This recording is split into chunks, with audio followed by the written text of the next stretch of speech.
Hello, thank you for supporting Amir Shakil 5858. I am Amir Goodnam. I am thankful to all news resources. Following news have been reported by American and Canadian channels and AP, AFP and Reuters news agencies. Now the headlines. Israel bombed Lebanon, killing at least 500 people. Also bombed Gaza and killing 40 people.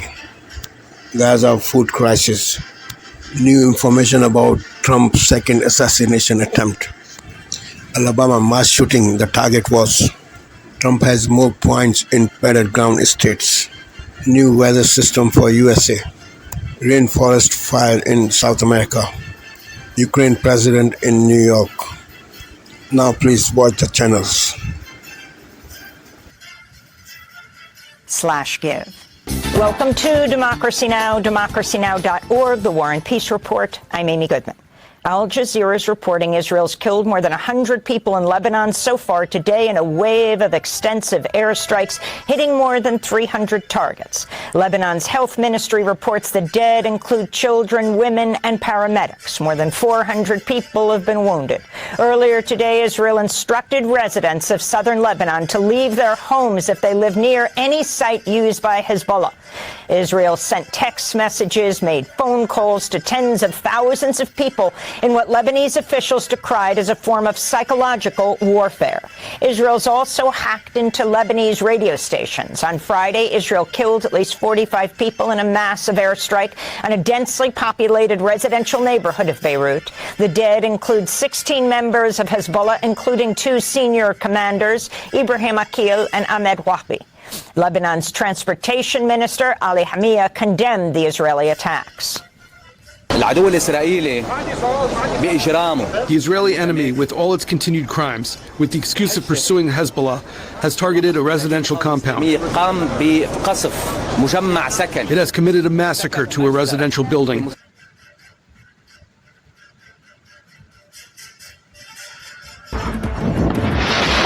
Lebanon's deadliest day in nearly 2 decades as Israel targets Hezbollah with airstrikes. Tonight, the United States deploys more troops to the Middle East as tensions escalate. I have a message for the people of Lebanon. Israel's war is not with you, it's with Hezbollah. The chilling new details in the second apparent assassination attempt against Donald Trump. The handwritten note found and the alleged getaway plan to Mexico. The environment wins. The economy wins. And tonight's Eye on America, what some voters want to see done in the fight against climate change.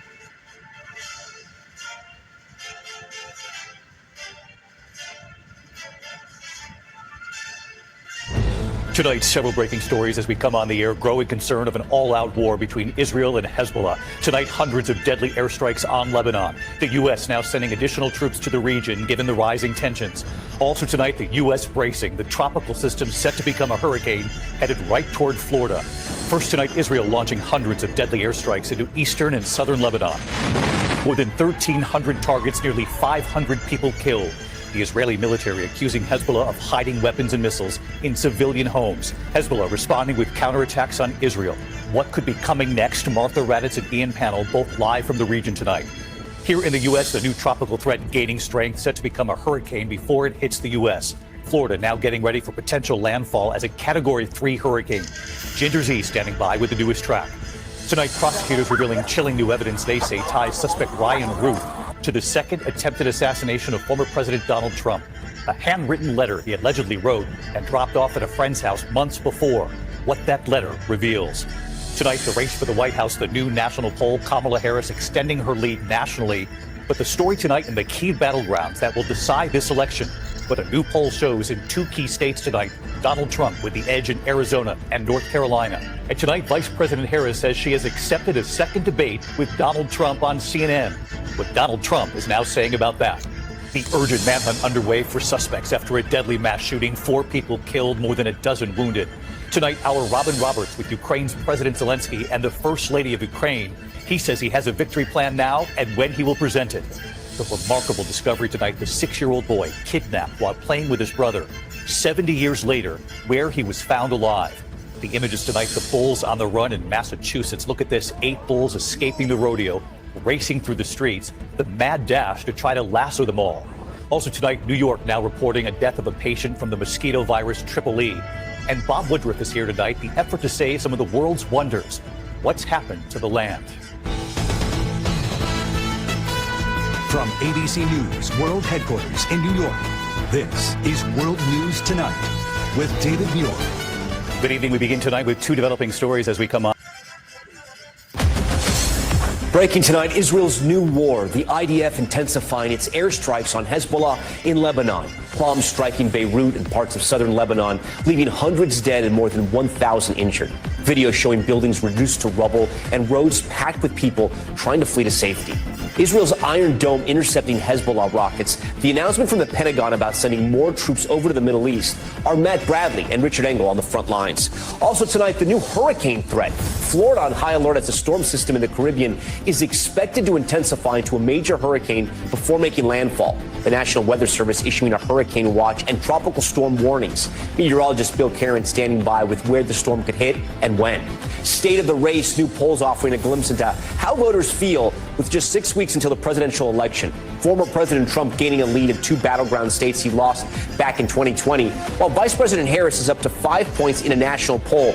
The areas both candidates need to improve on in order to win over voters. Trump's new immigration target, now a Pennsylvania town, caught in the political spotlight over its influx of Haitian migrants. Rainforest inferno, historic wildfires ripping across South America, destroying millions of acres and upending lives. Apocalyptic scenes fueled by climate change, drought, and deforestation. Brazil's president pleading with world leaders to help tackle the growing crisis. Plus, the lacrosse players here at home at a top university hospitalized after a team workout. Did an exercise routine by an alumnus who graduated from the Navy SEAL training program leave the athletes with a life-threatening condition? Top story starts right now. Afternoon in Florida, a federal judge did rule that the man who attempted to kill Donald Trump the second time, this is at Trump International in West Palm Beach, will be held in prison until his trial. Now, the move came after the DOJ released a cryptic letter written by the would-be assassin months before he attempted this attack on Donald Trump that admitted he had a desire to kill Trump, offering money to anybody who could successfully do so. Now the DOJ released the letter because they needed evidence to convince the judge to keep the deranged lunatic in prison. But did they really need to broadcast this, offer, this bounty on somebody's head to the entire world?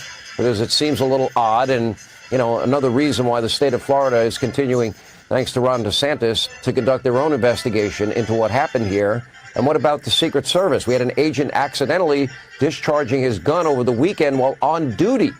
What is going on here? Anyway, Missouri Senator Josh Hawley is with us. Let me ask you about this. So they didn't secure the area that it was known where paparazzi hang out, a vulnerable part of this golf course. Within, depending on which area you're in, they didn't secure the area. And that, to me, is unconscionable. On top of the Butler failure, you have two assassins now coming within 100 to 300 yards of Donald Trump. How is that possible? Being 6 weeks out means we now have a pretty good idea of what the campaigns are going to look like for this election, the sort of character of how each side is going to run their candidate for the presidency. So we know, for example, that Republicans are going to keep trying to win the election this year by gaming the system, by trying to change the administration of the election, trying to change how the votes are cast and counted. Today, the pro-Trump majority on the Georgia State Election Board met again and pushed through yet more changes in that crucial swing state, even after they were just warned by the state's Republican Attorney General's office, the state's Republican Secretary of State's office last week. They were just warned that they're doing things they're really not allowed to do. But nevertheless, today they announced more. Today they announced they're going to investigate 8 different counties in Georgia for having rejected mass Republican challenges to individual voter registrations, voter challenges aimed at taking voters off the rolls. The state election board, with its pro-Trump majority, is now going to investigate counties that didn't do enough to throw voters off the rolls.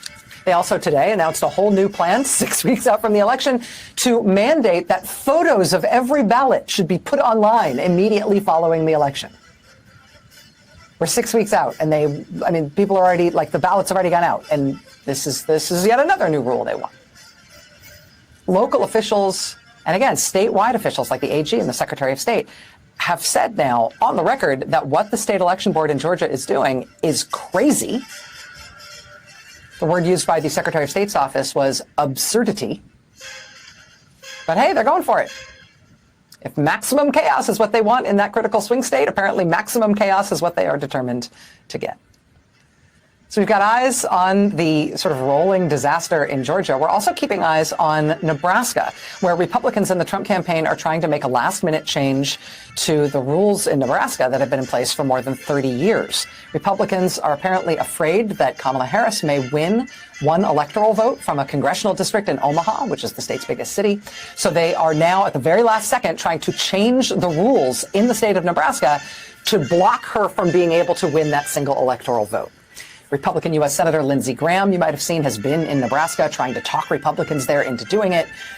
Today, a single Republican state senator said that he was not going to go along with this plan, that it didn't seem right or fair to him to do it this way, especially at the last minute. Good evening. I'm Jeff Bennett. And I'm Amna Navaz. On the NewsHour tonight, Israel and Hezbollah move closer to an all-out war after Israeli airstrikes kill hundreds in Lebanon. Kamala Harris and Donald Trump ramp up efforts to win over voters in critical swing states as the election draws closer. And Late Show host Stephen Colbert and his wife Evie on their new cookbook, The Family Stories Behind the Food and How to Laugh in Tough Political Times. Toxicity itself is worth making fun of.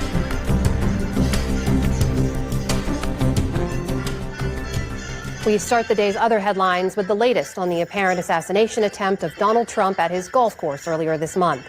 Prosecutors said today that the suspect, Ryan Routh, had engaged in a premeditated plot to kill the former president. They say the 58-year-old left behind a pre-written note that he addressed to the world, appearing to say he may not succeed in killing Trump and offering a reward to anyone willing to, quote, complete the job. Routh appeared at a West Palm Beach courthouse today. He'll remain in jail awaiting trial on 2 gun-related charges. Prosecutors will seek a more serious charge of attempted assassination of a major political candidate. The Biden administration is proposing a ban on Chinese software and hardware in autonomous vehicles operating on U.S. roads. The Commerce Department cites national security concerns for the move and says Russian technology would also be prohibited. Under the proposal, the software would be banned from vehicles starting with model year 2027 and hardware in 2030. The move comes after a similar ban on communications equipment from Huawei in 2022 and amid a push by U.S. lawmakers to ban TikTok if its Chinese owners don't sell their stake. Officials in Alabama are urging members of the public to come forward with any information related to a weekend mass shooting in Birmingham. The search is still on for the gunman who opened fire outside a nightclub on Saturday night, killing 4 people and injuring 17 others. Police have described it as a targeted hit, but say that innocent bystanders were among those shot. Today, authorities said they're offering rewards totaling $100,000 for credible information that helps lead to an arrest or conviction. We cannot give safe harbor or shelter to people who want to just simply kill people. We can't give them cover. They should not feel safe in our community. They should not feel safe anywhere. Saturday's shooting was the city's 3rd quadruple homicide of the year. In fact, according to an Associated Press database that tracks shootings, 3 of the nation's 31 mass killings this year have taken place in Birmingham. Murder and other violent crime dropped across the nation last year. That's according to an annual report from the FBI. Overall, violent crime fell by an estimated 3% compared to 2022. Murders and manslaughter dropped nearly 12%, and reports of rape fell more than 9%. However, reports of hate crimes rose last year by 2%. Public safety has been a central issue in this year's presidential race, with the Republican ticket claiming, despite evidence to the contrary, that crime is out of control under the Biden administration. 2 Russians and 1 American returned from the International Space Station today, ending a record-breaking stay for the Russians. Touchdown.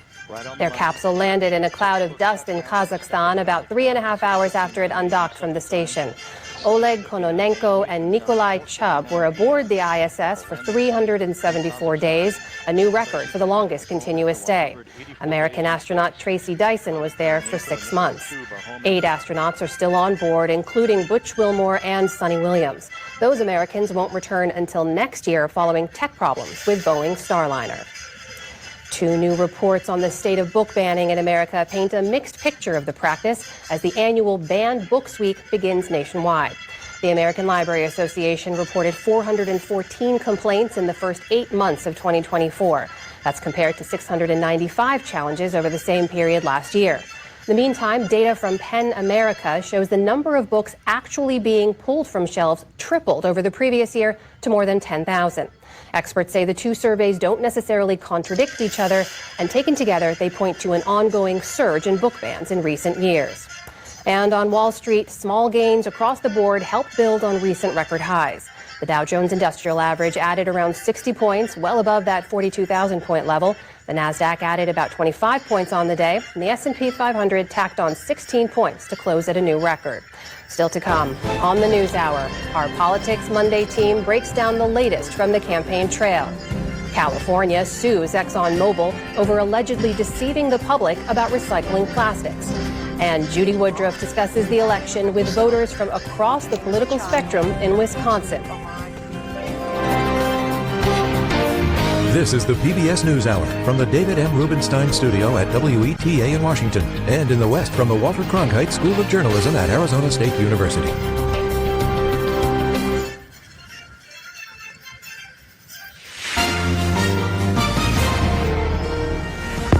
Israel scales up attacks on Lebanon, killing hundreds and warning there's more to come. Get out of harm's way now. What Israel claims it's targeting and why Iran calls it a trap.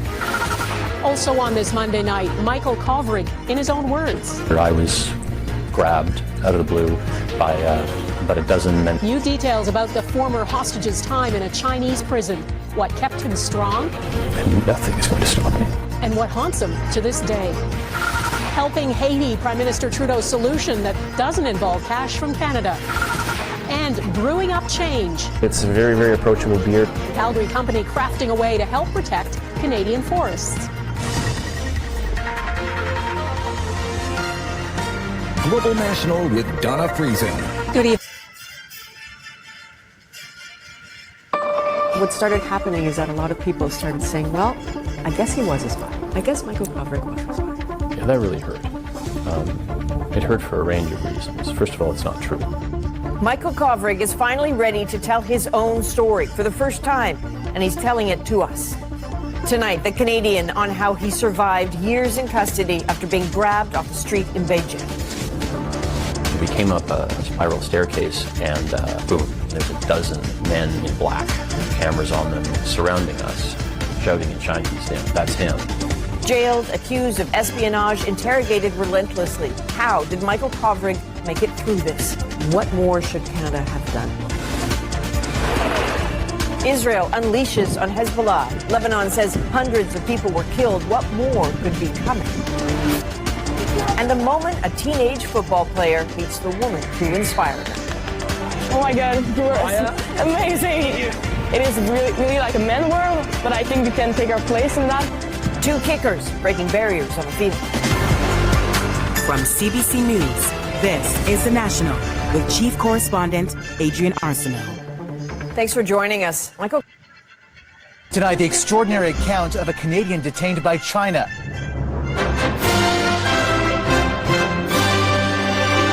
Michael Kovrig describes what he calls life on the edge of existence. That sense of confinement combined with constant surveillance really gets into your skull. And his perspectives on a regime he calls ruthless. Panda mask has fallen off. We can see the dragon underneath.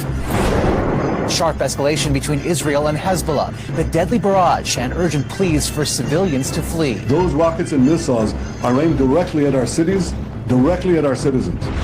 A high-profile murder trial of a Toronto rapper wraps up even before it begins. You freed me! You freed me! Yeah, I'm home! Plus the price tag of filling a shortage, what private nurses in the public system could be costing Canadians. Not within the overall mission of trying to provide the best care for everybody. And sporting the maple leaf across the pond. It's like winning the lottery, I think. The underdog soccer squad looking to score big with a Canadian touch. It's a night that you'll remember forever.